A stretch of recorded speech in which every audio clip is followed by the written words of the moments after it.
Hello and welcome to another fun-filled nonsense retrospective. I'm your host as always, Rick. Joining me equally as always is Devon. Hello! I'm sure if you tried enough, you could have salvaged that sentence into something legible.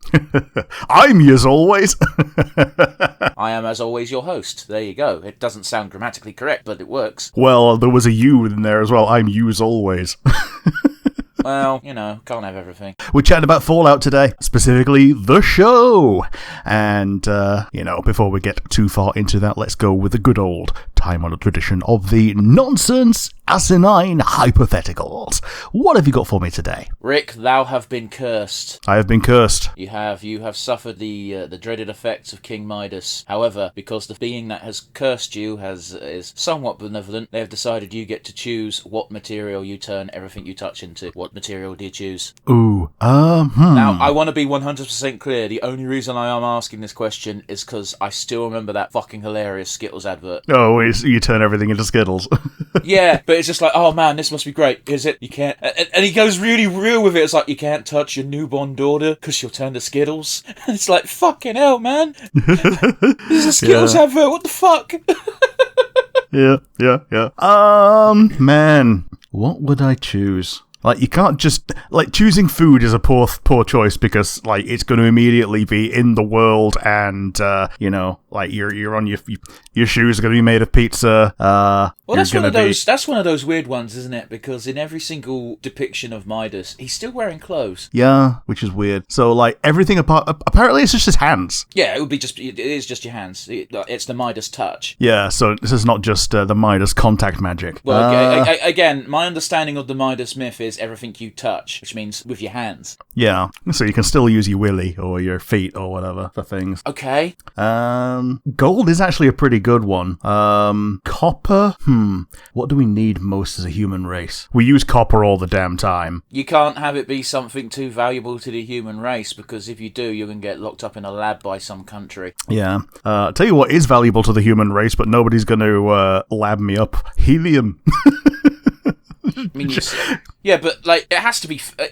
it can't be a gas, it has to be a solid. Does it? Because, like, it'd be a really good thing to use, actually. You just go to a landfill site and you just start recycling things. You just turn it all into helium and we stop the... Okay, but I am telling you, as the person who asked the question, it's the Midas touch. It has to turn into something solid. Sure.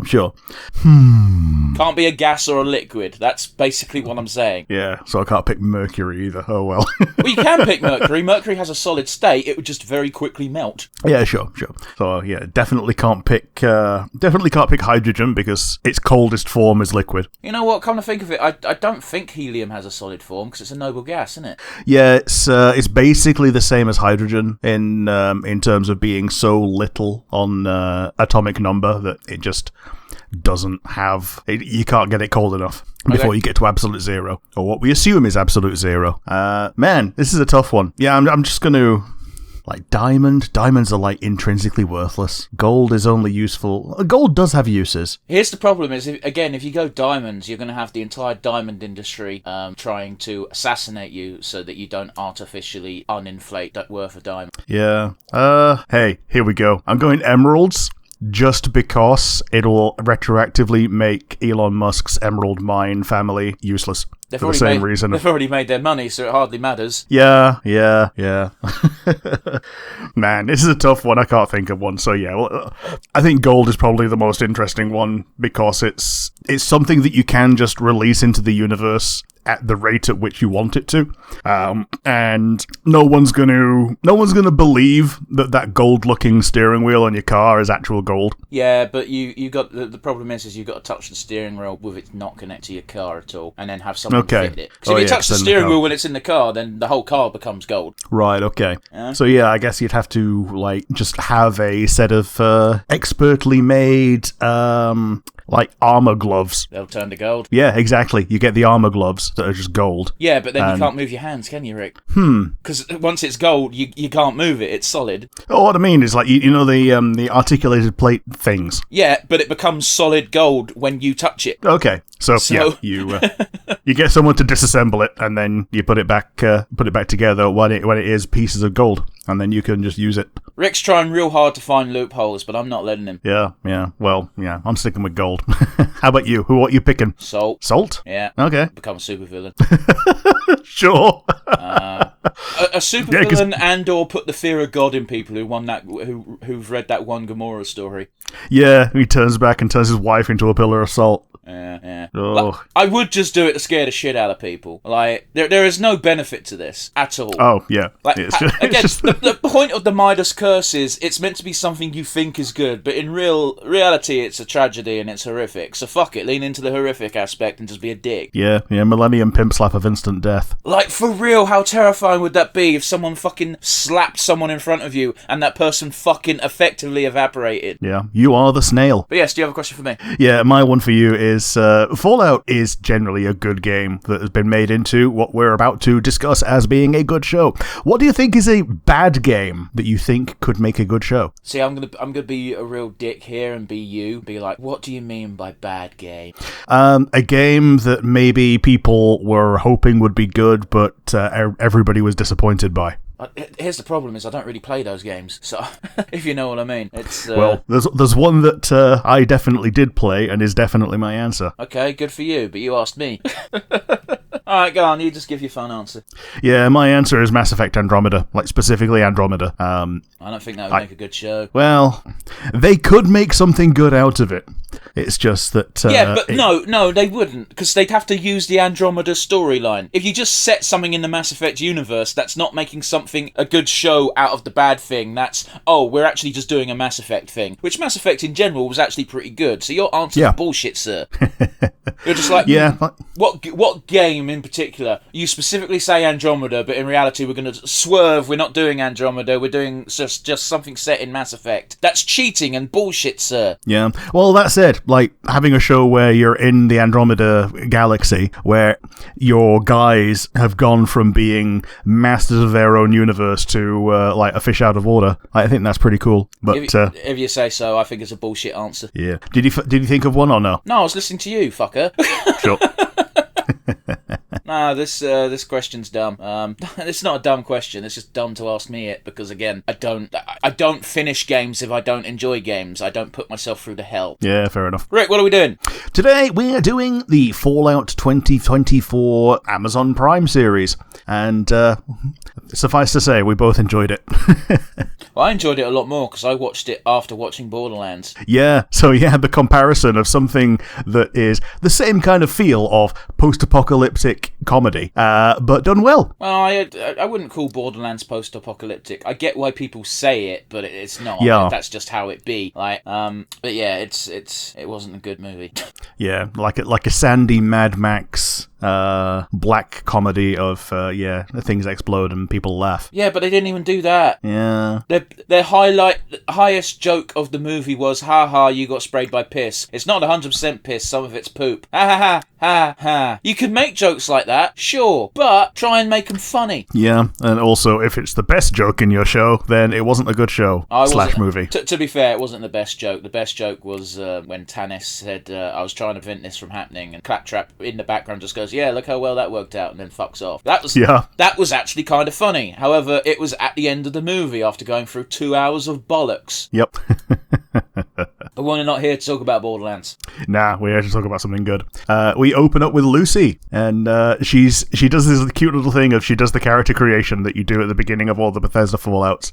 Where you choose your special stats. I don't remember that occurring, but go, okay. And yeah, it shows that like she's very much a intelligence and charisma based character rather than a combat character, which, you know, it rears its head during the show, and it works massively to her benefit as a member of the trio. Well, yeah, because the other two are combat guys. Yeah. Like, explicitly combat guys. Like, here's the problem is, like, okay, first things first, let's just get this out of the way. I think them having three protagonists was absolutely the right decision. Yes, because it gives you 3 different viewpoints to view the world through. Yeah, we've got a Vault Dweller, we've got a member of the Brotherhood of Steel, and we've got someone who lived through the fucking apocalypse. Yeah, the original ghoul. But, you know, it's one of those where, like, again, you don't need to see the stats to know what everyone's deal is. Like, Lucy, every single encounter, she tries to talk her way out of it, and she's actually kind of bad at it. Oh, yeah. I mean, I remember back when this show first came out, and I told you I'm not going to watch Fallout because I can't be arsed paying for Amazon Prime. And someone told me that by the end of the series, when having a glance at Lucy's stats, she's got the stats of a radroach. Like, she is not a powerful character. No, she's not. Like, she gets a pistol, and she's not very good with it.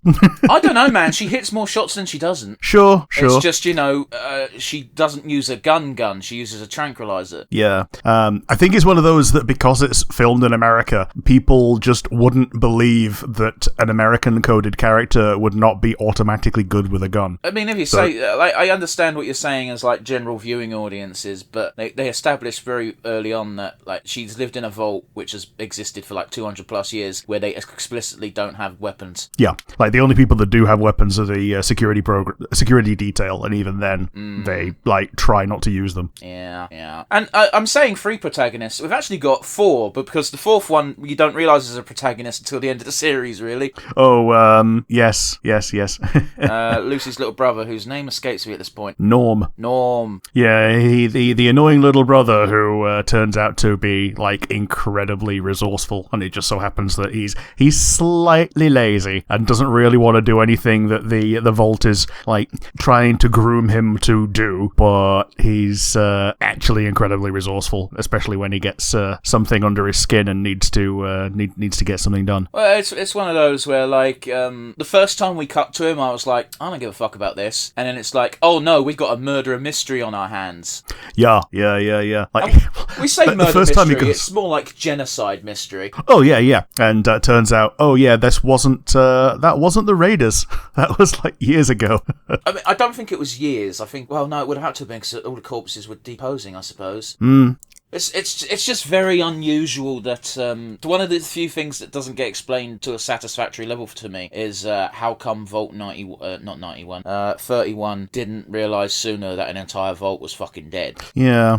Well, it's I think it's one of those that 31 knew, but they were trying to keep it They were trying to keep it under wraps. But what do you mean they were trying to keep it under wraps, Rick? 31 was is fucking Bud. Yeah. And you'd think that after a certain time of not having any communication from the... I mean, again, it's one of those where it could just be that no message is good news, is a good message, so therefore you thought everything was running smoothly. But I'd have thought there'd be regular check-ins, and if someone moves that, it's like, cool, defrost another body and send them in there to see what's going on. But obviously that didn't happen. And yeah, it probably is a case of, no news is good news, and that's probably all it was. But it's a very unsatisfactory answer, that's all I'm saying. Yeah, plus they were able to turn it round in like a day. Well, that's what I'm saying, though. Because, again, if it's been wiped out for years... I don't think it was years, it was probably months, and it was just accelerated decomposition or something, I don't know. Because it was skeletons, it wasn't even fucking... There was no flesh. Yeah, it was skeletons and burnt dead crops. Yeah. Again, if there was no regular messaging set up, I don't know, I'm just saying, it's one of those few points in the show where I'm like, that's a bit weird, but whatever. But yeah, we start with the Vault 32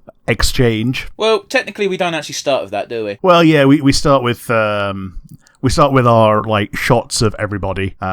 Lucy's character creation, Maximus... Yeah, I'm gonna go ahead and save you the trouble here. No, the thing we start with is we see the attack. Oh, yes, the bomb dropping. Yeah, we see Cooper and his daughter. We learn very quickly that Cooper is a disgraced actor star at this point. Yeah, disgraced movie star. And I've got to be honest with you, the beginning of episode 2 is the one that really tugs at my heartstrings, but the beginning of episode 1, where they're teaching the little girl about, if you raise your thumb up, if the mushroom cloud is bigger than your thumb, then run like hell. If it's... No, wait, it's the other way around. Either way, whatever way around it is, it's like, there's no point in running. And yeah, I'm just if it's smaller than your thumb, get as far away as you can. If it's bigger than your thumb, make your peace. And I'm just watching that thinking, I wonder how quickly this will be relevant. And he literally goes to get the slice of cake, comes back out, and my heart breaks when the little girl's like, Dad, and I'm like, oh no, this soon? No! Yeah. And Cooper gets on that fucking horse. He does. Even back then, he's like a man of action, having gone from being a pretend man of action to Yeah, this is my daughter right now. It's one of those things as well where I'm not entirely... It's going to be interesting to see how he got separated from his daughter, because we see this happen, and the very last thing is he's like, where the fuck is my family? And it's like, I can understand him not knowing where his ex-wife is, because, you know, they clearly had a very not amicable split. But he had his daughter with him when the bombs went off, so how the fuck did they get separated? There's a lot of questions unanswered, and that's obviously on purpose. Yeah. I think it's kind of telling that his the thing that really puts him against his wife is that they're not going to allow the dog in the vault. Well, that's something that he picks up on. The thing that clearly causes the big split is he hears his wife say, "We'll drop the bombs ourselves." Yeah. Like, the dog, is a sticking... I'd be fucking arguing that, why can my dog not come? It's a dog. It'll be... Let's be honest. Let's be generous. If the dog is a young, new dog, it will be dead in 12 years anyway. Yep. Let me take the dog. And here's the thing is, I was very much on Cooper's side anyway. Even disregarding the dog thing of, like, it wasn't about the dog. It was about the fact that who makes the rules? And it's just like, what? And it's like, no, who's making these arbitrary rules? Because, like, someone's got to be making them. And then it turns out it's her. And it's just fucking... Ugh. But Cooper is right to stick to his guns on that one. Yeah, absolutely. Because it's not only for him, it's for their daughter. Because the dog is pretty much the daughter's, well... I'm not saying only friend, but it's the only friend that we see. Well, it's one of those. Conservation of detail, yeah. Like, do you need to show the daughter and all her friends? Like, imagine if there's one scene where it's like, look how popular the daughter is at school. You'd be being like, why are you showing me this? This is not relevant to the plot. Yeah, fair enough. fair enough. Who we think is the fourth protagonist, rather than Norm, is the target, the scientist. And he don't last long. Oh, I didn't think for a second that he was lasting long. Right.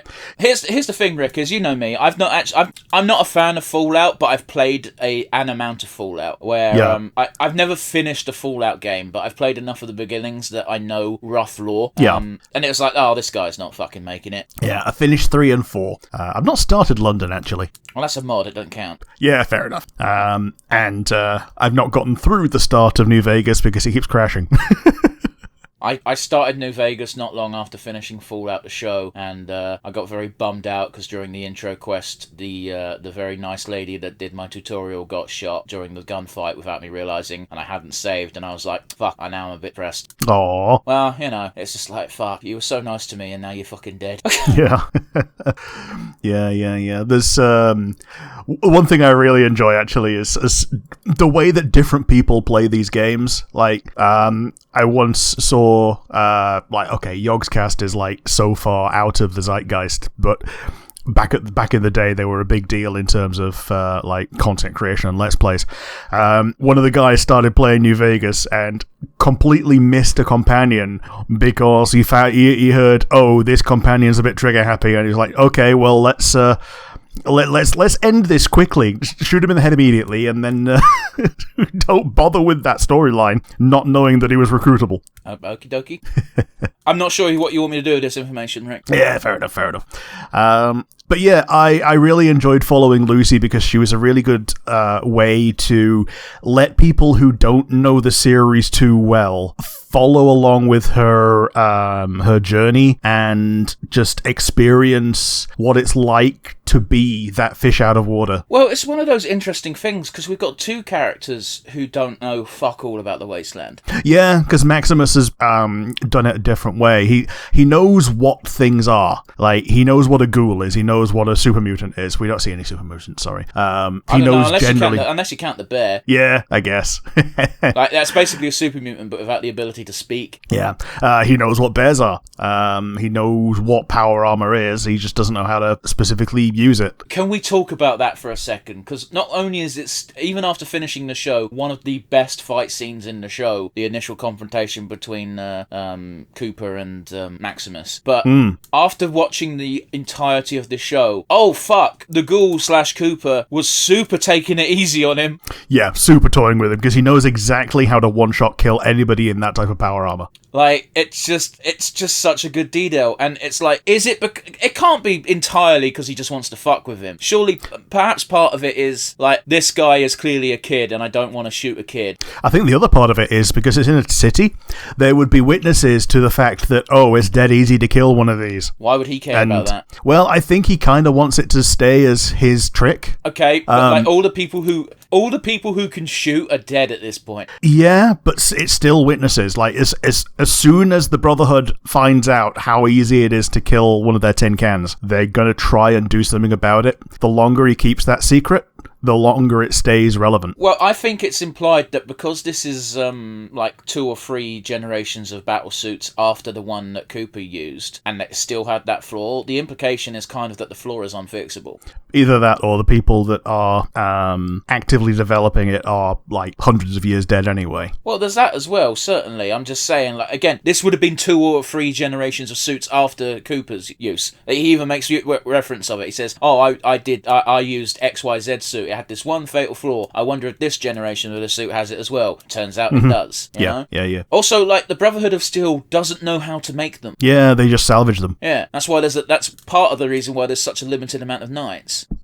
Yeah. And it's kind of fun and funny, like, watching Knight Tidus be an absolute fucking dick. But it was really baffling watching that moment where it's like, here's the guy whose hands currently hold your life, and you're going to antagonize him and tell him, even if he saves you, you're going to die for this. Why the fuck would he help you? Yeah. And he ends up not lasting long. Yeah, no, it's like, fuck it, who gives a shit about Titus, man? He sucked. And he got beaten by a bear while in power armor. Like, how shit are you? Yeah, and only because he was being a coward and running away. Like, if he stood up to it and, like, tried to fight it properly, then he would probably have won. And the only reason they fought the goddamn bear in the first place is he got bored and wanted to shoot something. Yep. It's like, they did a really good job of making Titus an unlikable character. Yeah, I'm bored, I want to shoot something, and then just jumps down. Yeah. But by the way, we're jumping forward a little bit here, but, like, I'm so glad that Maximus wasn't the one who fucking crippled Dane. Oh, yeah, because that's one of the things that it's really ambiguous at the beginning, and then it turns out, it was Dane did it to themselves, and because they knew that Maximus really wanted to be the squire. That's not at all how it happened. Dane did it to themselves because they were scared. Well, yeah, that too. That's the reason Dane gives. Yeah, fair enough. So I'm inclined to believe it. Like, the reason why Dane is in the final battle at all is because they're being punished for basically just causing purposeful vandalism to Brotherhood property, which is themselves. Yeah. And man, how fucked is it that it's a razor in the boot? And that's the reason why I was incredibly mind blown that they did it to themselves, because, oh god. I would never be able to do that to myself. Yeah, no, that's such a brutal thing to do to anybody, let alone yourself. And they don't skimp on the fucking visual effects on the wound. It looks fucking nasty. Yeah. Ooh, yeah. But yet, the entire time, I didn't want to think Maximus did it, because he just comes off as such a nice guy. Yeah, and the only other real character that we got in the Enclave, in the Brotherhood, is Thaddeus. Now, Thaddeus is a weird character, because I kind of liked him, even though he's clearly a dick. Yeah, because he's kind of like a dick himbo. No. In that he's a big guy who's stupid, and once he learns that he was being a dick, he stops being a dick. No, but that's not what happened, is it? The only reason why he never cared that he was a dick, he just felt a little bit down that, like, he didn't get to say sorry after learning that Maximus died. And then as soon as he realised Maximus is alive, it's like, oh, you're going to get hanged, traitor. Yep. Like, I don't think there was any ever redemption of Thaddeus. It's just he worked in the system that he was brought up in. And he has a pretty fucking sad backstory. Well, I say sad backstory. I don't want to be a shit farmer. Yeah. And the closest thing he has to redemption is the karma that he gets at the end, when he takes a vial of cure-all, which turns him into a ghoul. Yeah, I felt like... Here's the thing. That merchant character, I didn't really dislike at any point until this, because I thought it was a real scummy thing to do. Yeah, and turns out when he says to the target at the beginning, yeah, I see that leg, I can regrow that leg. Turns out he wasn't lying. But I thought he was. Well, yeah, I also thought, I mean, why would you think he was telling the truth? Yeah, Like, yeah. all we knew about him at that point was, 1, he's a snake oil salesman, 2, he fucks chickens. Yep. Chicken fucker snake oil salesman, yep. Yeah. I felt, I will give the actor who played Maximus all the credit, because his facial expressions are always fucking great, but no better were they when he saved the chicken fucker from being beaten to death, and when the guy he's restraining goes, please don't kill me, he was fucking my chickens. The zoom in on Maximus's face to just going, was fucking 10 out of 10. Great shot, great expressions. The other kind of main character is Dogmeat. I mean, I wouldn't call him a main character at all. If anything, he's kind of a MacGuffin. Yeah, kinda. Do you know who she was portrayed by? What do you mean? What the actual dog that was Dogmeat as an actor? As a German Shepherd. Its name was None of Your Business de la Forge. Okay. Which I think is cute. I mean, here's the thing, Rick, is like, I get it, acting dogs are acting dogs, they need a name for an acting credit, I guess. But yeah. My dad once owned a Yorkshire Terrier. I almost said Yorkshire Pudding. My dad once owned a Yorkshire Pudding. Owned a Yorkshire Terrier, and it was a pure breed, which means it has a pedigree, and that pedigree has all of its fucking direct descendants. It's mother, father, grandparents, and it kind of stops there. And I kind of hate dog names ever since I saw the name written down as Mistress Fluffykins the 13th, in all seriousness. And I was just like, fuck, I hate dog breeders. Yeah. Oh boy. Because that's just, they've not come up with a name for that dog. It's just the 13th one that they've had. Oh, that's grim. You shouldn't buy pure breed dog, General. No. I don't agree with the practice. The only, weirdly enough, the only pure breed dog that's fine to buy is stuff like Jack Russells and shit like that, like working dogs, because they're not bred evilly. They're just sort of like, our boy dog got in with the girl dog by accident, in air quotes, and now we've got like 15 puppies to fucking get rid of. Yeah. Or if you live in Alaska and you do need some sled dogs, like, it's probably a good idea to have something that's bred for that. Well, again, working dogs are a different story, because they're not mutated. I mean, they are bred for certain characteristics, don't get me wrong, but they're not fucking like, okay, so we're going to get this mother and this son and make them fuck each other, because then we'll keep the perfect snout in the family. Oh, yeah. Or even worse, we'll make the worst possible snout to make a pug. But you don't understand, Rick. In the pure breed world, that is the perfect snout. Yeah. Like, I remember the worst possible is perfect, yeah. I remember watching a documentary, because I had to for Animal Care. So bear in mind, this was 10 years ago plus. Yeah. Where there's a dog, which I forget the actual name of it, but it's called a Ridgeback. Sure. It's got yeah. It's got like an S curve at the base of its spine. And, they were talking to a breeder, and they said, so only 2 out of every 8 pups actually have that curve. And it's like, okay, so the other 6 we just get rid of. Oh, man. Because, they're worthless, because they don't have the Ridgeback. And the Ridgeback is a horrible deformity that makes it almost guaranteed that dog won't be able to walk after 3. Oh, Jesus Christ. But they need it, and it's like, why does it need this Ridgeback? And then they go off on this bullshit spiel of, it makes them nice and agile because they used to be lion hunting dogs. And it's like, everything you just said is bollocks. Why are we doing this? Yeah. Because they need to justify the evil. Or at least feel like it, yeah. Oh, Jesus. But anyway... What an awful thing about dogs. Yeah, I mean, I love dogs, which, again, don't support puppy mills, don't support pure breed breeders. Get yourself a mongrel. Yeah. It will live longer and have a much better quality of life. Yeah. And, so after our target is crippled, he eventually realizes he's dying, he takes his cyanide pill, and tells Lucy, take my head off and take it to here. Yeah, he doesn't tell Lucy that's what he's going to do. He just does it, which, pretty smart on his part, because... Yeah, because she would try to stop him. But yeah, I just want to, again, my favourite character every time he shows up is the Ghoul, hands down, and I'm pretty sure I'm not alone on that. Because I love westerns, and I love cowboys and cowboy movies, and that's all this character is. Yeah, he's the bad, as it were. Actually, no, he's the ugly, isn't he? That's the whole point. Yeah. Well, except the ugly wasn't actually very good in a gunfight, so... Yeah, sure. So he's the bad who is ugly. Yeah. So it's it's the innocent, the dumb, and the actual protagonist. I mean, if you want to be real, if you want to be technical, I imagine you could call the ghoul all of the above: the good, the bad, and the ugly. Yeah. But yeah, he's incredibly entertaining whenever he's on screen. But that's because he's just doing this cowboy fucking act, and it is an act. Oh yes. And he knows it's an act, but it's when you act so long, it kind of becomes a part of you anyway. Oh yeah, certainly. But yeah, this initial fight scene before he fights Maximus is great. I love watching this cowboy shit. I appreciate that there are clear slow-down moments during the shootout and over-the-top explosive gore, and it's like, oh, I know that's the VATS mechanic. Yeah. It's so weird seeing it from not your perspective. Yeah, because obviously when you're just running around in real time, that doesn't happen. But when you're watching it in something that's been filmed, yeah, they can do what they like. Yeah, it's fucking great. He had some great fucking one-liners as well, where he starts eating a bunch of tomatoes and just tanks a bunch of shots because he's a ghoul, so he can. Yeah. And he just sits down next to someone. He goes, "I'd offer you this tomato, but you're bleeding out your neck." It's fucking... Yep. How unnecessary. Who was that for? Yeah, it's one of those, if you've not realised it's a comedy by now, then this is like letting you know again. I don't even know if it's a comedy. I think it's more just absurdist. Oh, yeah. When I watched it for the first time... tell this story on the podcast for the 5th time. Yeah, my dad didn't know whether or not it was meant to be funny, and then he realised, oh yes, it is.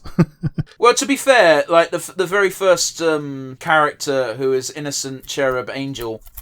narrowly survives a fucking pillaging, and they play it pretty straight in that first episode. Yeah. But she doesn't get raped because she was down for getting married. Okay. She does, though. Yeah, because it's kind of a, whatchamacallit, it's like a lie of omission.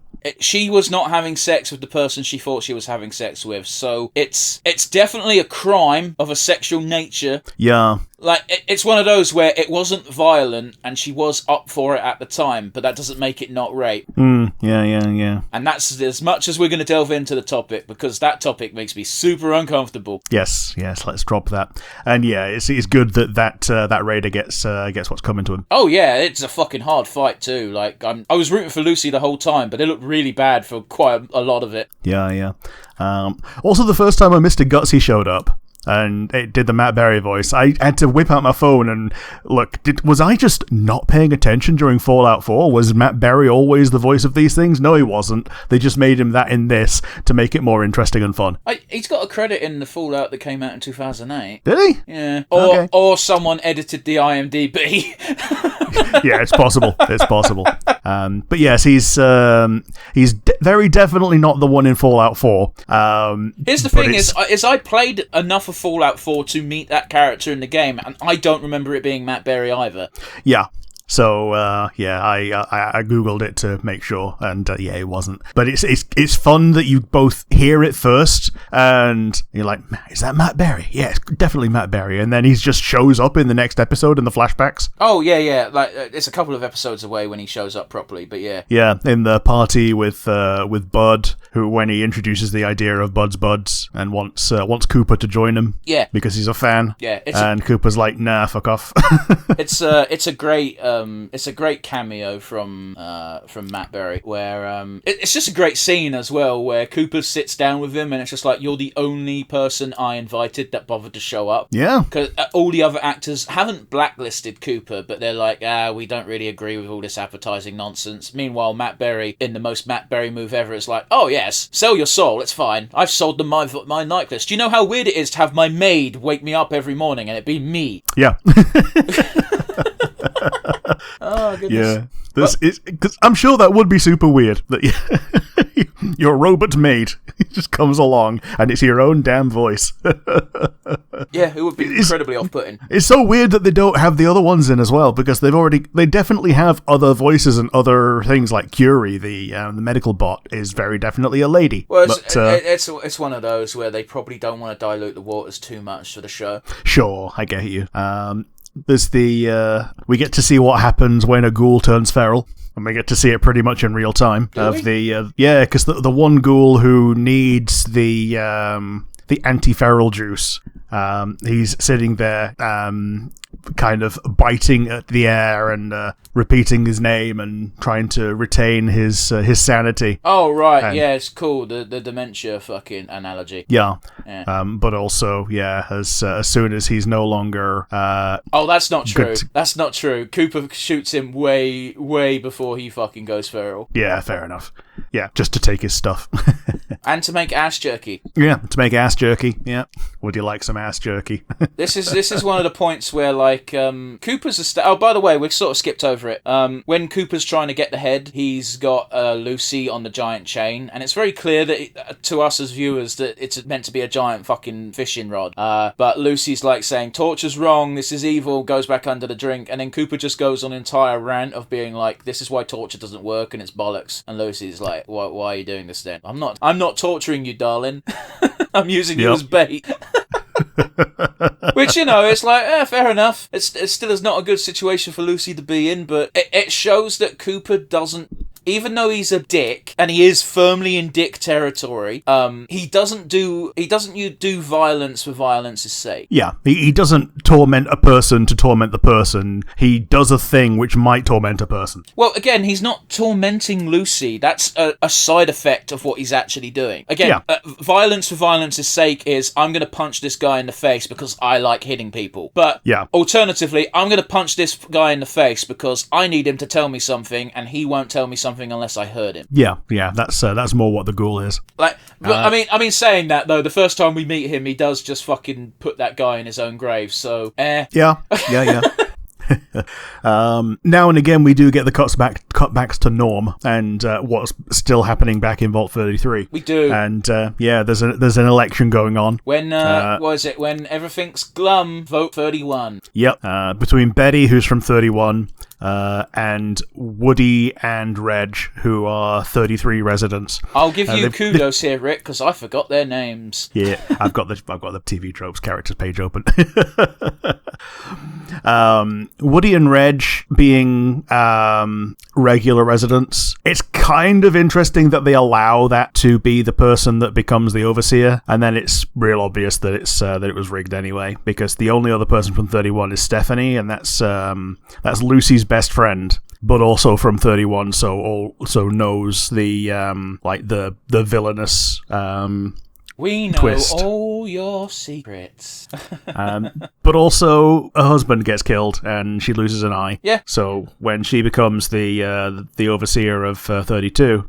Yeah, it's just kind of putting things the way that, as far as 31 is concerned, things should be, but she's also really definitely, she wants revenge if she can get it. Here's the thing, right, is first and foremost, man, that actress is incredibly attractive. I'm just going to say it, and I'm sure that was a purposeful decision. 2, I have never laughed so much at a joke, or not for a while anyway, than when she's coming on to the other guy and basically pretending that he is her husband and her for that moment, and he slips his hand in and just goes, man, you're real wet. Oh, turns out water's broken. I found that so fucking funny.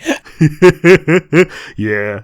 And it's just like fucking and then the next scene with them is just Norm knocking on the door, and this guy pale as a fucking sheet, just and as she's giving birth in the background, and he's just like, do you want to come with me for a bit? And he's like, yeah.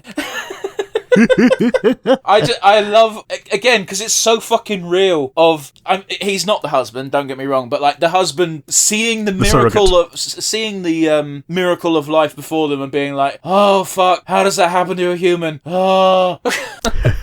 Was it Lucy's cousin as well, the one that wants to get with Lucy? Yes. Yeah. Yes, because there's that really awful line really early on of cousin stuff is fine, but it's not a long-term reproductive solution. And it's like, fuck, that's really... What a glimpse into how horrible this society kind of is. Yeah.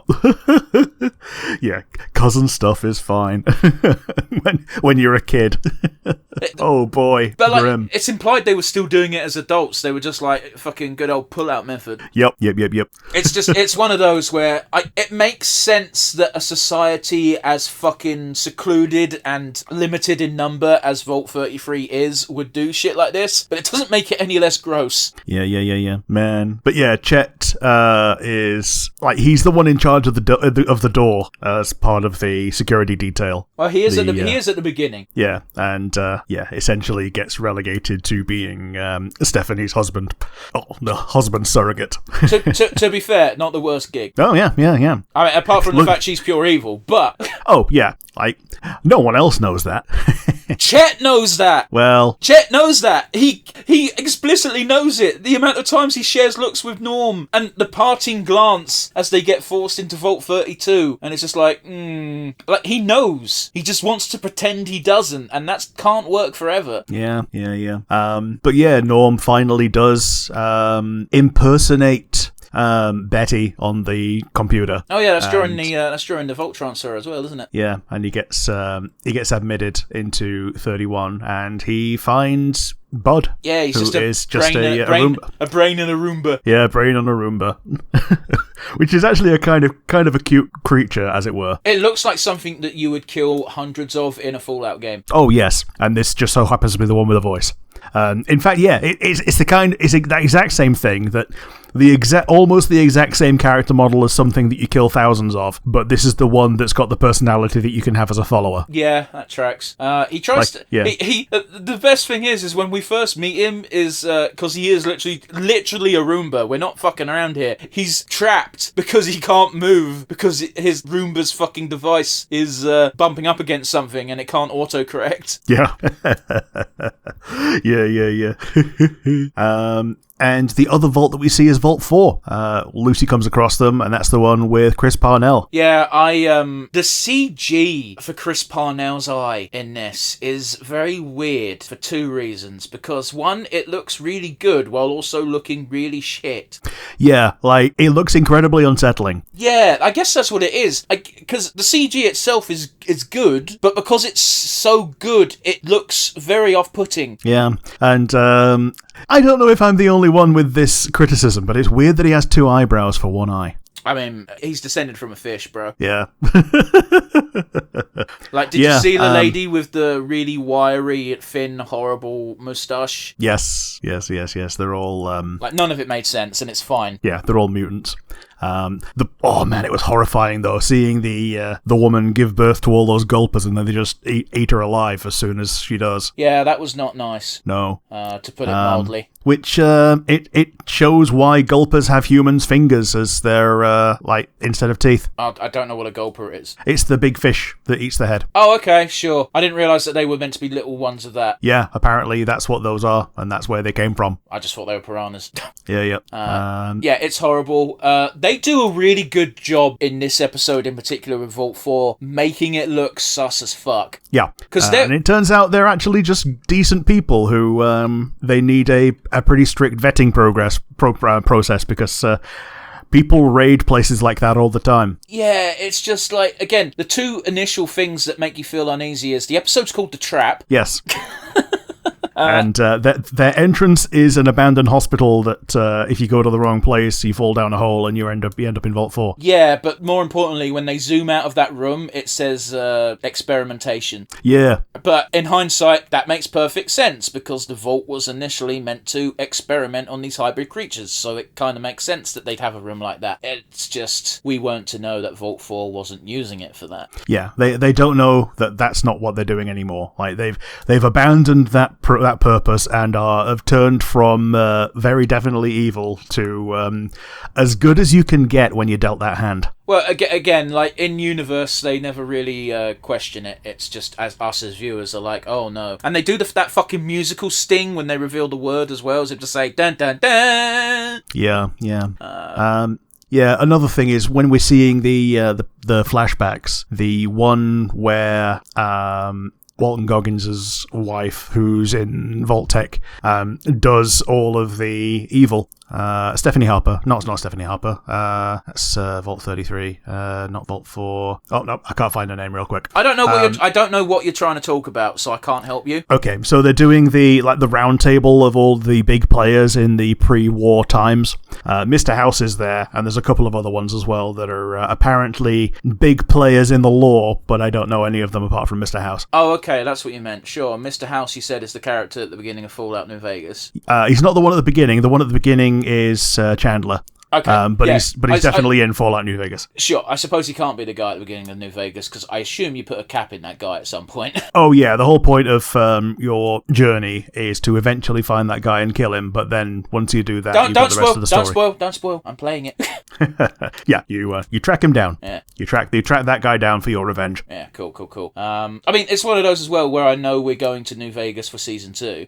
Yes. So that's a thing we know. Because that's where Hank is going. Yeah, 'cause apparently that's where the Enclave is, you say? Not so much the Enclave, but it's definitely a bastion of civilization. And if Mr. House is there, then Hank is someone to kind of go and lean on, even if they don't agree on things. Okay. Plus, it's kind of like a neutral ground, so anyone can kind of go there as long as they agree to not shoot people. Weird. I mean, here's the thing: have... is I watched the opening cutscene not too long ago to New Vegas, because again, I started the game, and they do just say we've got two warring factions, the NCR and the Legion, and it's like, guess who's winning this fight? And they do make point that, oh, by the way, New Vegas just stays open despite the fact there's a war 5 feet outside their doorstep. Yeah, they stay open. They've got a lot of firepower. That's one thing I really wish that they'd gone into more. Like, the whole NCR is actually a really interesting story, and they just kind of glossed over it. Because it's not the focus, man. Yeah, I suppose. Because, like, was it good? Not Good Springs. Shady Sands is kind of like the founding point of the NCR, which is... That could have been a really cool point, and because it's not the focus, they just kind of reduce it to being a flag and a abandoned like school lesson. But it was very interesting how they managed to loop it around to Maximus's story, because it was a real sticking point of how come Maximus remembers the bombs falling? Oh, it's because war never changes. Yeah, and they keep dropping bombs. Yeah, that was how they dealt with that the second time, and it's very unclear how Hank managed to achieve that. I assume he just went to his Enclave buddies and rounded up a mini army, I guess, and they had a bomb. There's a lot of details that still need to be filled in with that particular part of the story, but the key parts are his wife ran away to there with the kids, apparently, but Lucy was too young to remember any of this. And then when Hank got her back, he decided, fuck this city for making her leave in the first place, and bombed it. And sorry, he didn't get his wife back, he got the kid back, and the kids. We see what happened to Hank's wife. Yeah. She's another person who got turned into a ghoul. Yeah, and actually feral. Yeah, actually feral. She's essentially just kept as a pet by Moldava, I don't think she's kept as a pet, because that's a bit too degrading. Yeah, I think they were actually lovers, and Moldava is keeping her as a doesn't want to let her go. You know, it's one of those where you can definitely read it as a romantic attraction or a relationship of that nature between the two, but because all we've got to go on is Moldova's like obvious care of Lucy's mother and not willing to let go, it could just be that they were very close, and she doesn't want to lose this reminder of why fuck the Volts, fuck Voltec. Yeah. But I could easily see that being a romantic relationship. There's just it's one of those where it's vague enough where it could honestly be either or. Yeah, absolutely. And I'm just going to say, I think Moldava was the biggest waste of this series because, spoiler, she gets killed. And I think it would have been really interesting to have her as a big player going forward, because she's a really interesting, just general character to have as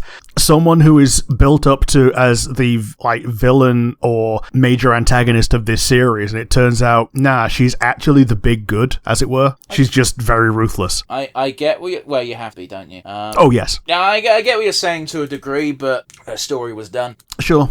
From a narrative perspective, keeping her around would have just been keeping her around.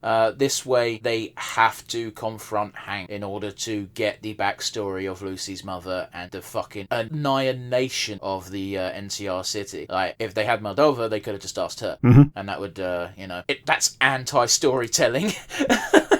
Yeah. It's also not revealed exactly how she's lived this long. Yeah, that's confusing, isn't it? Yeah, she's definitely not a ghoul, and she's definitely not a Vault 31 cryopod person. We know that Vault 111 obviously does cryo as well, but that's over on the, towards the East Coast, and this is very definitely a West Coast place. Yeah, I mean, NCR, New California Republic. Yeah. I think we even see parts of Santa Monica. I couldn't fucking tell you. Yeah, which is like the one of the west beaches, and Vegas obviously it's not close, but it's not beyond the realms of possibility that someone could spend weeks walking to it. I mean, the Mojave Desert, man. Yeah, as long as you got water and you can live. I mean, again, here's the thing that people seem to forget is Nevada is fucking massive and it's mostly desert. Oh, yes. Las Vegas shouldn't exist. No. Vegas is one of those, like, I think the biggest middle finger to God is Arizona. No, the biggest Phoenix. The biggest middle finger to God is whatever the fucking Arabs are doing in Dubai. Oh, yeah, that island that they just put in the out of nowhere. No, it's not. I'm not even talking about the island. I'm talking about that fucking city that's meant to be like a massive fucking strip that's so tall. It's basically like the Great Wall of China, but instead it's going to be fucking 100 feet tall and it's all going to be high-rise apartments, and it's just like, that's a middle finger to God. Like, these guys have never fucking heard of the Tower of Babel. No. But yeah. What do we got next? So Rose McClane, obviously, dead before the story. I mean, I'll be absolutely honest with you, Rick. We've jumped and fucking turned all over at this point. That I'm just rolling with whatever the fuck you throw down. Yeah, Rose being Lucy's mum, she's dead before the story starts. Apart from the fact that she's technically a living corpse. No. She is not Rosie anymore. So therefore, yeah, the person died a long time ago. Yep. The body is still there, and it's just kind of an afterthought when she gets killed. I'll say that again, sorry? I just think it's kind of like an afterthought when she gets killed, which is like a massive like disservice to what the character could have represented. Are we talking about Moldova still? I'm talking about Rose, the who becomes the ghoul. What do you mean it's a disservice? Explain. Sorry, I'm very confused as to why we're going on about this now. Like I think it's I think Lucy basically doesn't know that it's her until like a long time afterwards. What, the feral ghoul? Yeah, she's just there in the room with them. Yeah, and she learns when she sees a particular piece of jewellery on her. Yeah. And then at the end she shoots her before leaving because she doesn't want to, leave her mum in that state, and I don't think anyone can blame her for that. Yeah. I'm still confused as to what your point was, really. Yeah, fair enough. I'm meandering a bit. Maximus has kind of a bit of a wavy character arc in that he goes from being because he doesn't get any smarter. He just learns a few more things about the world as he meanders through. His main test of character, in my opinion, is when he does get apprehended by the Brotherhood and essentially faces his trial in front of the Elder and still keeps his cool to the point that it impresses the Elder so much of him going, "Thank you for staying loyal." I mean, I'd argue Maximus got dumber. Oh, yeah. There's a point where he goes to Dane and he straight up just says, yeah, there's a vault and we can live comfortably. And Dane, who has seen much less of the wasteland than Maximus, at least it's implied as much, they just say, dude, nowhere's fucking safe. What are you on about? Yeah. Like, you've seen more of this than I have. It's fucked. We're fucked. Give me the gun. Like, I think it was actually kind of like a character self-assassination when he really, really, really wanted to stay in Vault 4. No, I don't blame him for that at all. You got to remember, this character has been fighting almost every day of their life since they were like 6? Yeah, and now he's got a dressing gown and popcorn and TV. Yeah, and he's just been told, you can just stay. Yeah, you don't have to fight anymore. You don't have to go around killing. You can just stay here and not do a violence. Right, for real. Man, going back to Vault 4, was it not sort of heartbreaking when I've forgotten the character's name, so you have to forgive me, I'm just going to call him Chris Parnell. Because that's who he is. Chris Parnell only plays that character, and you can't blame him, he's good at it. Where he just straight up asked Lucy, so what was your Vault's experiment? And Lucy just says, we didn't have an experiment. And the look on both Chris Parnell's face and the ex-raider just speaks a million words. Yeah, well, because the response to that is either every Vault has an experiment, or that they were such a special case that you're so lucky to be a control. The looks on their faces was this poor fucking idiot. Yep. Yeah. So she still doesn't get that their experiment was all about absolute control from the 3 Vault system. Yeah, from Buds. Yeah, it's very confusing. That I don't even Buds was not outlined enough for you to actually understand what the system was. I think the idea was, he gets his 200 most trusted patsies in Vault-Tec, and they just get thawed out one by one to be the leaders. Yeah, but again, it's very unclear why he needed 2 additional vaults. You could have done that with 2 vaults, not 3. True. Right, and even then, it's like, again, his idea is if everyone's led by someone with the exact same leadership style, and we know it's the exact same leadership style because we've groomed every single leader, then it'll be perfect. But, I guess the idea I think it was just for... I think the idea of the 2 additional vaults, so there was 3, was to keep 2 distinct gene pools, perhaps. Yeah, so they can mix and match when they need to, and control when that happens. Yeah, I guess that makes sense. And also, if those 2 do see each other, see people from the other vault, and then sometimes they get someone from 31 who ends up becoming the Overseer, then it maintains the illusion.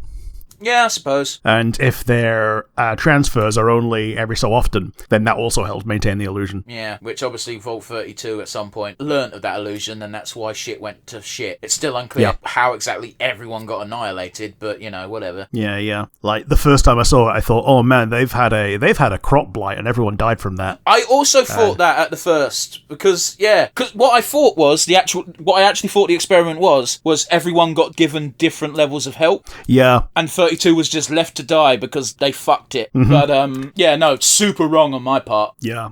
I think what made me think that was the first thing we see is the crops all black and fucked. Yeah, the crops are all black and fucked, and Norm is just like running his hands across the the shitty black wheat.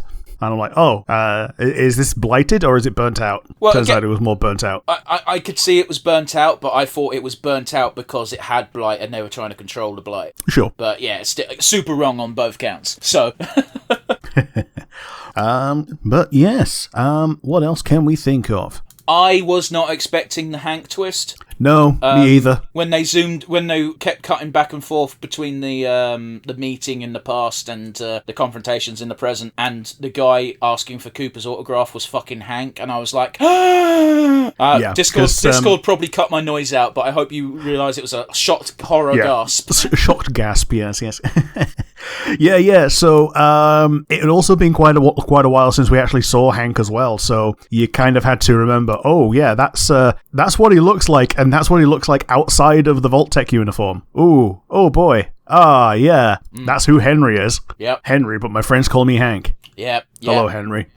Because they couldn't call him Hank earlier because earlier in the season he kept getting fucking voicemail messages and, just messages in general from the assistant Henry. If they'd have called him Hank, people might have been able to connect the dots a bit quicker. Yeah. I mean, I sure as shit didn't. Like, it took me completely by surprise. And I'm always delighted when something shocks me because it doesn't happen as often nowadays. Yeah, thanks to knowing how fiction is written. That's just it, isn't it? Because, like, the more fucking content you consume and the more stories you read, the more you're like, this is going to happen. Genuine surprises don't happen that much. Like, the last time this happened was in The Boys Season 4, and that one blew me away. Yeah, fair enough. Man, I should watch that show. You should and you shouldn't. If you haven't started watching it, I'd honestly probably not recommend it. It's one of those where it's visually impressive, and Season 3 was probably the peak. I'm locked in now. I have to see how this shit ends. Yeah, man. I've seen the memes of some of you sympathise with Stormfront, and it's showing. Jeez. Meanwhile, my favourite meme is just, well, if it ain't the invisible cunt. I'm not saying it's my favourite meme, but yes. But yeah, there was a little bit of controversy when the show was is this going to be the years? Just aired. Yeah, around the years, and they show the Pred one from Fallout 4 intact and operational, which obviously refers to the Brotherhood of Steel still being alive and well from Fallout 4. That requires that the Institute and the Railroad be destroyed. I can't contribute anything here, Rick. I'm just listening to you talk. Sure. And they just generally they thought that it might have fucked with the timeline a bit, but it basically doesn't matter. You just take it as broad strokes, and turns out, this is technically all canon. Yeah, but who cares? It's a TV show. Yeah, it's a TV show, and it's fiction. Like, but to be fair, the Vault-Tec dropping the bombs is a theory that fans have had for a little while. and it's only now that it's been like out and out confirmed. Yeah, I must admit, I quite like that twist, but they were kind of that twist didn't surprise me because they were kind of building. Voltex has always been dodgy as fuck. Yeah, within the show, it was a rather obvious twist, but it's not obvious to people in the games. Well, yeah, because they weren't there 200 years ago. Yeah. It's very fortunate that Cooper had the earpiece in on that particular day. Yep. It's how stories work. It's fine. I'm not one of those people. Like, do you remember a YouTube channel called Cinema Sins? Oh, yes. Yeah, I'm not a big fan. I used to find them quite funny when they did their first couple of videos because they were silly, but then they got really fucking weirdly pedantic. Like, some of it's like, oh yes, this just so happened to happen like this. And it's like, yeah, it's a story in a movie. Yeah, well, yeah, exactly. Like, the reason that your main character just so happens to be the one that does the thing is because you're following the character that did, not because that character is the one that does it. It's one of those as well where it's like, yeah, it's a fucking murder mystery. The guy's been staking out the house for 2 weeks. Do you want a fucking montage of 2 weeks of a guy sitting in a car eating crisps?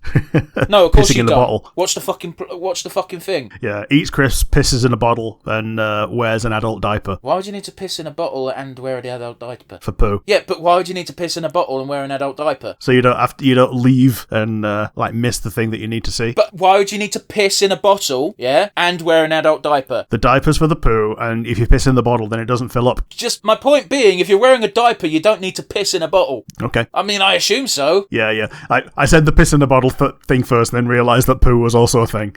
So that's why I did the diaper second. Rick, I realise that you're a special human being that might need to poo more than once in a day, but most people just need to shit in the morning or in the evening. Yeah. It's not both. So my second favourite fight scene occurs really near the end of the show, series, where the lights go out and the ghoul gets his little monologue about how he used to wear those same battle suits, although it was a generation or two before, and he wonders if it still has that same fatal flaw. Shoots one of them dead in one fucking shot like a badass and goes, I guess it does. And fuck me, Borderlands, take notes, this is how you do a gunfight in the dark. Yeah, you use the muzzle flash as the way to get a snapshot of the bit of action that's happening in that frame and make it striking, make it visible, and just make it exciting and because the excitement for that is not knowing how it's going to play out frame to frame, while also knowing exactly how it's going to play out because you know that the main character's going to win. Yeah, oh god. This scene in particular had me raging while also splooging because I was like, yes, this is awesome, I love every second, while also thinking, fuck, Borderlands sucks. Yeah. And, Borderlands is not alone in this.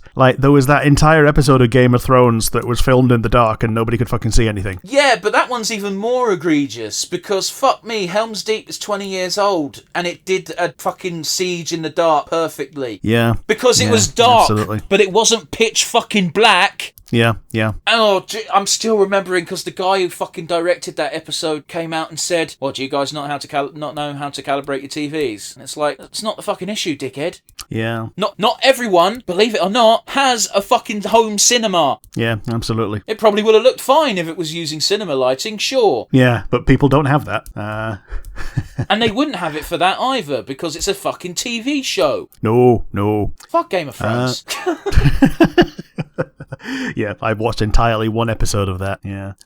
But yes, other things. I think we've pretty much covered a lot of things. I'm sure there's plenty we're missing. We didn't really touch the, after episode 2's discussion, you kind of led the discussion in a way where we kept jumping up and down, so there's a bunch of stuff we missed. Let's talk about the organ harvesting. Oh, yeah. Because we just completely glossed over that. So, I'm not sure how ghouls work in Fallout games, because 1, you don't play as one, 2, I've never really gotten far enough to have one as a companion. But, what's this shit about them needing this special gas once a day? Yeah, I think that's just a shorthand for, this is how the ghoul has stayed sane all this time. It's because he's gotten his antipsychosis stuff. I know that in the lore or they've got really strong immune systems, so they need really powerful drugs to overcome that. Okay. So if they want to get high, they need super jet instead of just regular jet that normal people can get high from. Okay. And I think jet might be what it is. It's like one of the things that just gives you a temporary boost to like intelligence and stuff. Okay, sure. I had no idea, because here's the thing: the show didn't go in depth into explaining it, but it didn't need to. It showed you that he needs to have one of these a day. Doesn't tell you why or anything like that, but you kind of don't need to know the nitty gritty details like that. Yeah. And is it implied that they need the human organs to make it? No, they're just doing organ harvesting for money and using that as a thing to pay for the stuff. Because if regular folks can use the same stuff to get high, then obviously it's basically like any business that involves like meth. Like It's just like, what would you do for some meth? I'll suck your dick. It's like, I guess we got a deal then. But you know what I mean? It's the exact same thing. It's just a bit more, I guess, classy is the word. Yeah, totally. We get to this. We get one of the most horrifying while also amusing lines from Matt Berry's robot, where Lucy goes, "I thought I was going to be made into a sex slave," and Matt Berry goes, "What? That's disgusting! I'm just going to kill you and harvest your organs." Yeah. So again, very funny, but fucking horrible. Yeah. Because this is the first time we hear the Matt Berry voice as well. Yeah. And we obviously find out later that it was the real Matt Berry who was taken as the template. Just to clarify for anyone who might be a fucking arsehole on YouTube comments, we know it's not literally Matt Berry playing Matt Berry in the show. You can fucking call your jets on that one. Yeah, but he does tend to play pretty much the same character every time. Oh, yeah.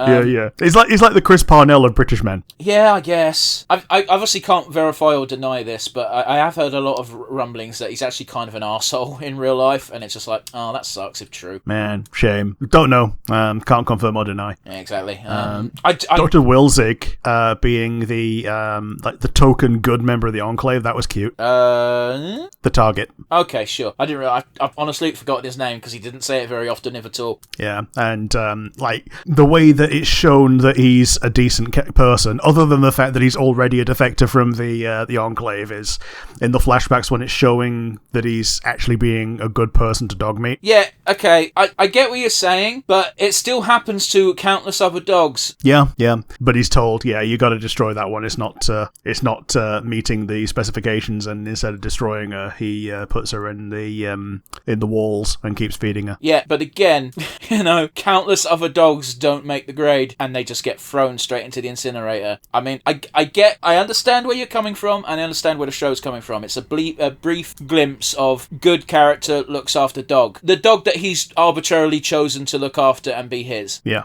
Right? Meanwhile, the ghoul refers to Dogmeat as, sorry, Dogmeat, but you ain't him, referring to the dog that he had before the bombs. Which I believe was called Roosevelt. Maybe. But anyway, fucking, you threw me off, man. We're talking about the organ harvesting. I did like the little touch of the ghoul being like mint condition female, stopping and going near mint condition female, remembering that he cut her finger off. Yeah. Yeah. Lucy manages to save herself, which, good fucking job, because I probably wouldn't have survived this encounter in real life. No.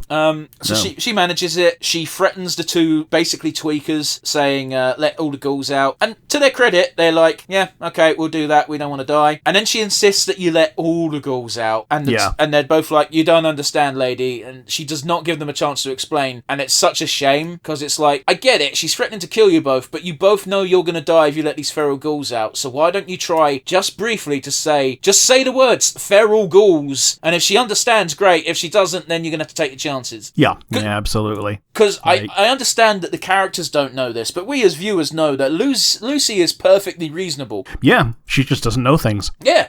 These two stoners fucking die. Horrible deaths. They deserve it. They're fucking harvesting human organs. They're not nice people. Like, even when Lucy thinks that she might end up turning into a ghoul from the thing that she's taken to, repair her finger, because she essentially just stitches it back on while taking a bit of drugs to help out, doesn't she? She doesn't. This is an official operation. Okay. And when she gives the ghoul the medicine, she goes, I may end up looking like you, but I'll never be like you. Golden rule, motherfucker. Yeah, it's the motherfucker I really like, because it's the first time I think we've seen her be actively aggressive to someone. Yeah, it's by swearing at someone that she's just helped, who's not helped her. To the Ghoul's credit, we don't know what would have happened to Lucy if the Ghoul didn't catch up to her. Oh, totally. Yeah.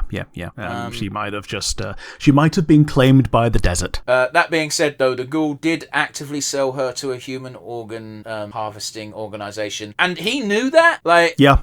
So, you know, because it's not the first time he's done it either. Now, don't get me wrong. This is a self-preservation maneuver by the Ghoul because he needs his drugs to apparently stop going feral. But you know, doesn't make it any less okay, any less bad, I should say, immoral. Yeah. The Ghoul is very definitely on the evil side of the spectrum at this point in the story. Again, it's one of those where I'm sure he has his own code, so I think that makes him technically lawful. But a lot of his actions are self-benefit. Yeah, it's a weird one where it's. If it weren't for the fact that Vault-Tec were around being the very definition of, like, lawful evil, because they're like a code unto themselves, then he would be classed as lawful evil. Because, like, you can work with lawful evil in a party. You as long as you play around their flaws, you know that you can rely on what is reliable. Yeah, Dragon Age Origins did it really well. But, you know, like, I would argue that Sten is lawful evil. Yeah, probably. But because even when you go against his code, he's flexible enough to be like, well, I do owe him one. Yeah, like, he's lawful neutral at best. Oh, yeah, he's definitely not good. Oh, no.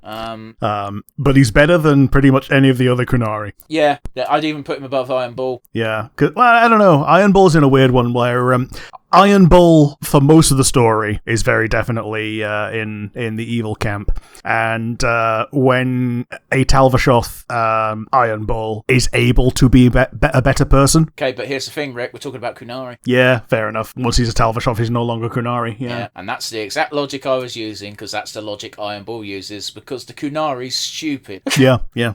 No longer a follower of the Kun. I absolutely love talking to Iron Bull as a Kunari Inquisitor, because you can go, hey, so how do you do, fellow Kunari? And Iron Bull's just like, you're not a Kunari. And your literal option is just, I still have the horns, don't I? And yeah. And Iron Bull has to go, yeah, alright, fair enough. Ask me what you want to know, dickhead. Yeah, like the first time you meet him, you can just go Panahid on Sten, which is like, yes, hello, Stone of the Kunari, and he's like, none of that shit in front of these guys, please. Also, he's not a Sten. Yeah, so he's a Hisrad. It's just you're assuming that he's a Sten because he's a person who is Kunari out in the world who isn't the Arishok. Fair, yeah. Man, I'm looking forward to Dragon Age Veilguard. Yeah. Yeah, me too. Oh boy. But let's get back to Fallout, a much inferior show. No. I'm kidding. Although, that being said, I think I probably enjoyed Dragon Age Absolution more than this, but that was a cartoon, so... It was a thinking about it. It was a cartoon, and it was much shorter. Yeah, I'm really having trouble picking which one I like best. I get you, man. And that's saying something positive about both of them because I enjoyed both of them. But if I'm being strictly fucking honest with you, I wouldn't actually compare the two because they're incomparable. Yeah. Gun to my head, probably want to see more of Fallout show. Yes, I want to see more of both. Yes, I enjoyed both. Yes, I think they both have merit. But I think I want to see more of Fallout show the way that it's been, made and all that. Whereas I think the Absolution one can continue in something that's not a show a lot more easily. I mean, you could import almost any of those characters into the game, no problem. Yeah, but I don't think you should. Oh no. But it was your point, Rick. Yeah, you shouldn't, but you could. But you suggested it though. Yeah. So clearly you must think the idea has merit. Fair. So yes, next thing on the list, the ghouls, the past, the trap, the radio. There's no point in doing this episode by episode. We're all over the fucking place now. Just pick a topic and go. Thaddeus becoming a ghoul. Yeah, he's kind of incredulous that Maximus would let him go at that point. I mean, why not? What's Maximus got to gain by keeping Thaddeus here? Yeah, the only thing he gains is revenge, and I think that's the benefit of Maximus's character arc is that he realizes that being petty hasn't gotten him anywhere, so he just chooses not to be. Well, it's one of those where pettiness hasn't gotten him anywhere, but also being honest and upfront also got him nowhere. Yeah, true. Yeah, it's one of those. Also, Thaddeus loses a lot of points for what he did to the dog. Yeah, locked it in a not a bucket. Yeah, it was an ice bin. A post box. Yeah, ice bin. Yeah. And there is a really nice moment where he stops for half a minute and goes, "You can breathe in there, right?" Yeah. which means he's not a total piece of shit, but it's still a piece of shit move. Yeah, he's still leaving the thing to die, just not from suffocation. Yeah. And like even the ghoul looks a bit fucking annoyed that he finds the dog in the icebox. Cause it's like, who the fuck does this? Yeah. Oh, speaking of the ghoul, he gets a really cool scene where we see a new profession in the Fallout universe: lead farmers. Oh, yeah. There's a really cool scene where they come back in after calling out for the little girl's name, and they just see the ghoul sitting down on their fucking table eating. And then the little girl comes in and gives him a glass of water, and he's like, "Thank you, darling," and shoos her away. And he looks at the farmer and his son, just goes, "Oh, what did you think?" It's such a piece of shit reaction, though, isn't it? Yeah. Because it's shown, like, to us that he is a cannibal and he will eat ass jerky all day, all night if given the choice. Yeah, but I think it's different if the target is a perfectly healthy little girl. Yeah. But yeah, he learns what he needs to learn about, the station. And again, it's a weird one where he does, to his credit, he doesn't attack first, but he does. He certainly aggravates the boy enough to trick him into trying to draw on him. But like, he ain't quick enough. No. And there's a big old final assault on Moldaver's compound. It's mostly the Brotherhood of Steel. It's entirely the Brotherhood of Steel. Yep. And the only other two people there are Lucy, who isn't part of the assault. She just goes there, and the ghoul, who kind of just sneaks in. Yeah. And helps Lucy not die. Yeah, that's the thing as well, is like we kind of learn that the reason why the ghoul is super aggressive to Lucy is because he recognises her last name. Yeah, and it's kind of now when they essentially make peace, because he finally has it driven into him that she's nothing like Norm. Oh, sorry, not Norm. Hank. Yeah. But even then, like, you'd think he'd take for granted their initial meeting, where it's so funny, isn't it? Where Lucy goes on a spiel of like, I'm a neutral party and you're being incredibly aggressive and blah blah blah blah. Now, if you insist on being violent, I have to assume that you are the aggressor. And the ghoul's just like, fucking, what's up with this bitch? And the woman on the floor is just like, fucking vault dwellers. And then we also get that awesome line of where the ghoul takes one step forward and Lucy fires her little tranquilizer, and the ghoul just goes, "That is one tiny little drop in an ocean full of drugs." Yeah. You're not tranquilizing any ghoul, specifically that guy, even less. Yeah. God damn, it's just I fucking love a good shootout. Yeah, and he pays for his tomatoes as well. Good lad. It's arguable that he didn't need to do that because he ate like 2 and the rest got kind of shot. Yeah, and then he just like scattered a load of caps. Yeah, which the stall owner's not getting any of those. A bunch of people probably picked that up after the aftermath. Yeah, the stall owner's probably dead. Well, it's also like, where the fuck do you get tomatoes from? Where did you grow them? Yeah. You're in a desert. Might be like, yeah. Man, because he got tato, which is a potato. Yeah, potatoes will grow fucking anywhere, though. Yeah, and the tomatoes, yeah, I think you basically just have to set up a specific farm for it. Yeah, very weird. But anyway, yeah, the ghoul and Lucy make peace. Lucy asks the very important question that everyone was probably asking, and that was, why didn't you shoot that bitch? And the ghoul gives us an honest answer, and it's, I don't actually want to kill him, I want to track him. Yeah. And it's easier to track someone than it is to beat information out of them. Yeah, true. Implying that if he thought Hank would talk, he would have just fucking curb stomped him. Yep. And that's why he lets Lucy tag along, because at this point, they don't have any beef with each other. Oh no. And that's how we get set up for season 2. Is Lucy has now joined the ghoul willingly on both counts now, and now they're following Hank to New Vegas. Yeah, because Lucy wants some answers as well, because mostly why. And another reason why she agrees to tag along so willingly is the ghoul explains very bluntly that hey, so the Brotherhood of Steel are winning this fight. They're gonna win. It's just a matter of time. And when they get here, anyone not wearing their colours is gonna be fucking just destroyed. I'm paraphrasing here, obviously. So you can either come with me or you can stay here and wait for whatever the fuck that is. Yeah. And we get the closing scene of it's actually Maximus, isn't it? Where he encounters Moldova, who has already been gut shot at this point, so she's dying. lying. Yeah. Maximus just goes back to the Brotherhood, doesn't he? Yes and no. I mean, he's already part of the Brotherhood. He has a little... he doesn't really talk to Moldova. Moldova just talks to him, and it's like, do you really think the Brotherhood of Steel can be trusted with this? And the look on Maximus's face is just, yeah, I don't think we should have this. Yeah. But fortunately for him, Dane's got his back, and Dane is the first one to appear when Moldova actually properly bleeds out and is dead. And immediately they just go, yeah, you shot her. And it's like, no, I didn't. Yeah. And it's like, Dane's like, shut the fuck up. Yeah, he gets to be a hero for having killed Moldava, as it were, as in the Brotherhood's eyes. Yeah, so Maximus is automatically getting promoted to the highest rank possible in the Brotherhood of Steel. And the Brotherhood of Steel now has access to cold fusion, which is probably not going to be a problem ever. Yeah. So Maximus is going to show it back up as like a Knight Paladin with like some cool armor next season. Hopefully, and hopefully Dane is a squire, or I don't know. I don't know how the fucking Brotherhood of Steel promotions work.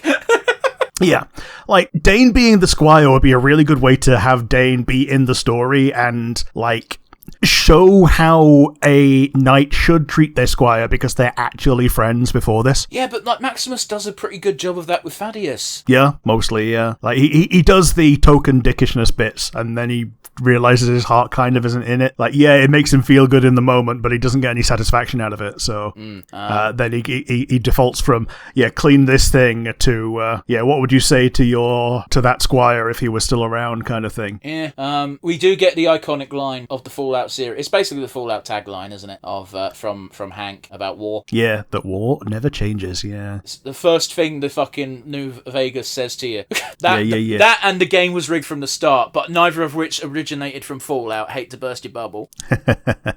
Yeah, the game was rigged from the start is it's kind of a gambling thing / Western thing to begin with. Yeah, I'm pretty sure James Bond it appears in a few times as well. Sure, yeah. But yeah, war never changes. That's not a Fallout original. That's been a quote for ages. Yeah. Fuck, I think Metal Gear used it as well. Yeah, but you remember it mostly from Ron Perlman saying it in Fallout, or at least I remember it mostly from that. I didn't play the game. Sure. What do you want from me? Yeah. But yeah, I think that's pretty much a good place to start rounding up. Unless you've got anything else you want to bring up from today. I'm just looking up the origin of the quote, because I might be wrong, who knows? Origin. According to a quick Google, the very first thing that says is fucking, apparently it's from Fallout and Ron Perlman, but I could have sworn it was a quote that existed. Fucking, war never changes. Fallout or Ulysses S. Grant? Sure, yeah, Ulysses S. Yeah, it's definitely Ulysses S. Grant, yeah. Oh boy, yeah, that's not even a question. It's definitely the person who came first. And they're all about taking from, like, former presidents. Like, most of the games are just, when they're in development, they've all got a president's name. Like, the game that got cancelled was Van Buren. Okay, so here's the thing. Ulysses S. Grant said war never changes, but he didn't use those words. Sure, okay. So it's one of those where Fallout, as far as I can tell from my very brief Google search, Fallout is the source of the quote, war never changes. But apparently Ulysses S. Grant had a massive speech, which was essentially that, but obviously it was a speech, so it lasted 2 minutes. Sure. So I guess I was wrong, and I'll hold my hand up on that one. Apparently Fallout is the origin. According to Google, that's all I've got. That's my source. Don't fucking come at me if I'm wrong. Sure, no worries. Yeah. It's the exact line. Wording. Yeah, fair enough. It's a good line. Yeah, it is. It's very iconic and trademarkable. And also, like, anyone who argues, hey, by the way, what is Fallout's message? I don't know, maybe boot up a game and listen to, like, the opening crawl of one of them where it says, hey, man, war fucking sucks. Yeah. Don't glorify war, because this is what happens after it in the best case scenario when people survive. And so I guess that's a reasonable place to wrap up. So, from this entire first season, do you have a favourite moment? I generally don't think there's any topping the Ghouls' first shootout. Before Maximus even gets involved, just him being quite clearly an endgame adventurer, going back to the first, the level 1 town and just going, who wants to fuck with this? Everybody? Okay. Yeah. It's basically what happens when you drop a save and go ham. Yeah. Except there's no saving. And he's probably done this multiple times in the past. And everyone is actively a bad guy, you know, as in everyone he shoots in that scene is someone who was actively shooting at him. Yeah, totally. So therefore, not morally ambiguous at all. Yeah. But, you know, I'm a sucker for a good shootout scene in a movie, especially in westerns. And the ghouls fight scenes in particular you can't argue that they're not fucking just homages to the great westerns. Yeah, and I think what also makes this good when Maximus does come down is with Maximus being not well versed in using the power armor, it makes it more than just a punch out or just a shootout. It's a combination of both, and that makes it interesting. But Maximus is interesting for another reason as well, because we see him fight more out of the suit than in the suit, and when he fights out of the suit, he is a fucking brawler. Yeah, he is. And that's like an actual bare knuckle brawler. It's great. He's also savvy enough to be like, there's 5 guys, I'm going to pick up this pipe. Yes. And also, and they show us this explicitly, because he's constantly getting kicked the shit out of in boot camp, he is resilient. Yes, he is. How come Maximus can take a beating? Here's episode 1, where he gets kicked the shit out of by 5 other recruits, and then just gets up and walks it off. Yep, because he habitually takes beatings, yeah. What a great use of show, don't tell. Yeah, exactly. But anyway, what about you, Rick? What's your favourite moment? I'm going to pick the other shootout. The one in the end of the show where it's in the dark and the ghoul is just between muzzle flashes, just advancing the combat every single shot. And it's just fantastic. Yeah, it's great. I loved, again, both are great. I've got nothing against either shootout scenes. They're just really good. Very good composition. You can see everything that's going on. It's great. Yeah, absolutely. And I think both of us kind of wanted to say the other one as well. But yeah, I think it's good that we got both of these shootouts as our MVPs. Not our MVPs, our favourite moments. But do you have a weakest link from this show? We didn't get to see... I've forgotten what they're called. The Enclave? No, the horrible monster that you shouldn't fight at level 1. Oh, the super mutants. No, the monsters. Death Claws. We didn't get to see a Death Claw, which... Yeah, we only saw a skull, yeah. Here's the thing, Rick, is in the very first episode, or it might have been episode 2, the lines blur a bit. When they went into that cave, when he went, oh, fuck, I thought it was going to be a Death Claw, but no, it's just a bear. Yeah, it's a Yaoguai, but yeah, just a bear. Like, as far as we're concerned, it's just a bear. People that know the story know they're a bit more mutated than just a bear, but yeah, it just looks like a bear to us. They shouldn't be powerful enough to take out a trained dude in power armor. Yeah. But, you know, as we know, Titus was a bitch, and he died like a bitch. I'm going to make it my weakest link, but it really is a nothing complaint. I like the tease of what is to come when Hank stepped on the skull in pretty much the outro of the show, of being like, yeah, no, we know Death Skulls exist. Death Claws exist. They're going to be a thing. Don't worry. We got you. Yeah, totally. And I don't know who I want to see fight one the most. I think I'd rather see Maximus fight one, possibly with Dane backing him up. Yeah, sure. I think it'd be a more interesting fight, a guy in power armor against a monster, but it'd be interesting to see how the ghoul deals with that type of challenge. But chances are, if the ghoul knows there's a Deathclaw about, he's just going to go into stealth mode. Yeah. Actually, that might be a really good juxtaposition of showing how dangerous and threatening it is against Lucy and the ghoul when they're just themselves, versus Maximus being able to fight one toe-to-toe because he's got the power armor. But here's the thing, is I think in Season 2 we're not going to have nearly as much crossover between the two parties. Sure. You know. Oh, it might not be the same Deathclaw. Right, but yeah, it's a case of Alien 1 versus Aliens. Very quickly, we've glossed over it, but after Norm had the little conversation with Bud, but Norm is now locked in Vault 31, and Bud just straight up says, hey, you might want to find your dad's old cryopod and have a little sleep. I know I would if I could. Not a lot of food down here, apart from some giant rad roaches. Just go into the pod and wait it out, because it's going to be a while. Yeah, and that was after trying to kill him with a big old fucking comically large syringe. Yeah. Just slowly advancing. Hold still so I can kill you. I'm sorry, son of Hank. But yeah, that was my weakest link, because we didn't get to see. We saw a couple of big monsters, but we not enough to satiate my appetite. You know what I'm like. I'm a kaiju fan. Yeah. But I get it. We got to save a little something, especially seeing as we know there's going to be multiple seasons. So yeah, that's it from me. It's a real nothing complaint. It's a good show. Rick, what about you? Well, I already touched on Moldava, so and you refuted that pretty handily. So I'm gonna drop that one. So what I'm gonna say is similar to the Deathclaw, super mutants. I think they could have been included. I think they could have been a plot point. The forced evolutionary virus is something that's been in the series ever since the very first game, and that could have been something that they touched on a bit more, and it's probably kicking the can a bit further down the field. So I'm sure we'll come across it. But yeah, it could be fun to see the logical extreme of what a human could be in the Fallout universe. I get you, man. And it's a shame we haven't seen it yet. So basically, we're both like, hey, increase the SFX budget. Yep. Come on, Bezos, do it. You've got the cash. Do it yourself.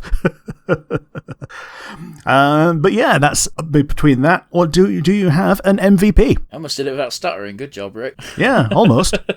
I'm going to give it to the writing team. Yeah. So very quickly, I've got a very short list of names for main writers for each episode. So that's Geneva Robertson. Oh, I'm not saying that other name. Drawrett, I suppose. Graham Wagner, Kieran Fitzgerald, Carson Mell, Kerry Donetto, Chaz Hawkins, and I'm going to butcher your name, buddy. Gursimran Sandhu. That sounds right, yeah? Okay.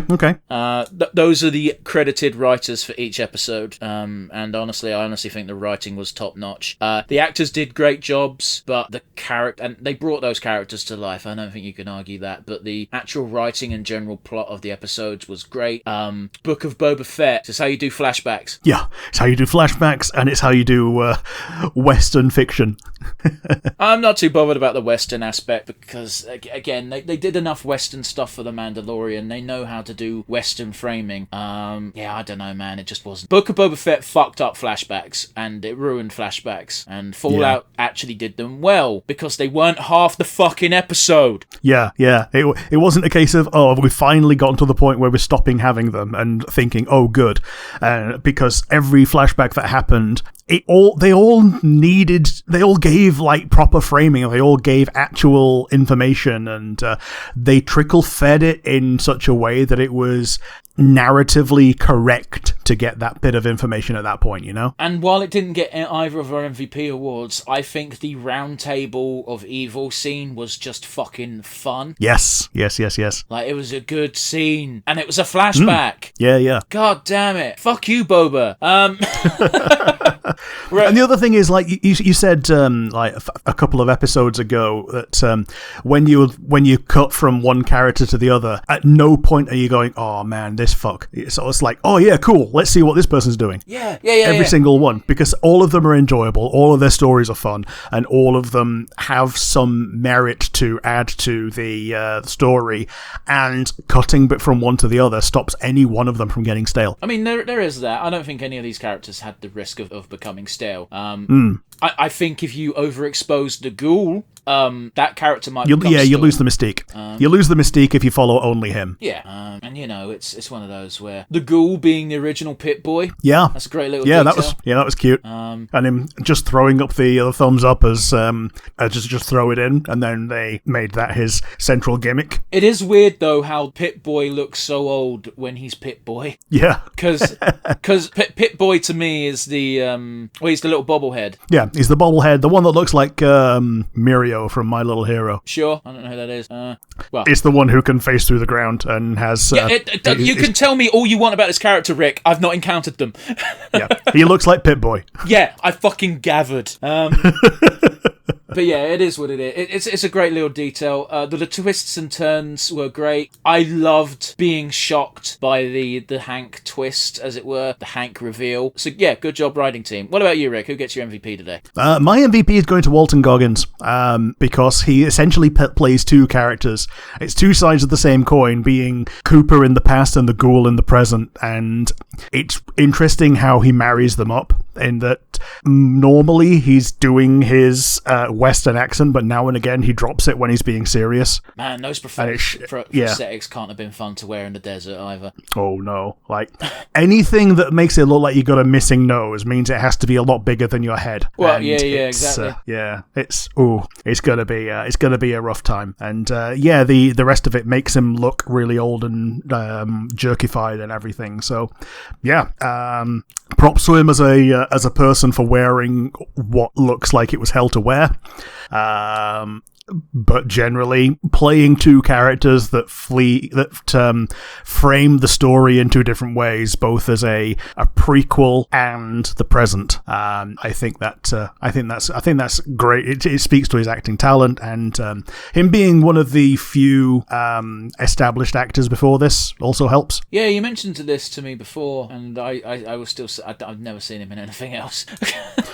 Yeah, I saw him in a Stone Cold Steve Austin movie, and oh yeah, I remember you saying that, and me saying that's not a fucking high bar. I love Stone Cold Steve Austin, but an actor he is not. No, but his character was it was kind of like the deuteragonist, and he was way better acted. That's the thing with action movies, though. It's always weird because you'll always have one person who can actually act, but yes, that just makes them seem hammy in comparison because they're taking it fucking seriously. I'm not going to take anything away from the guy. I think he did a good job. Just looping back to the prosthetics, that was practical effects, right? It didn't look CG to me. What, the face?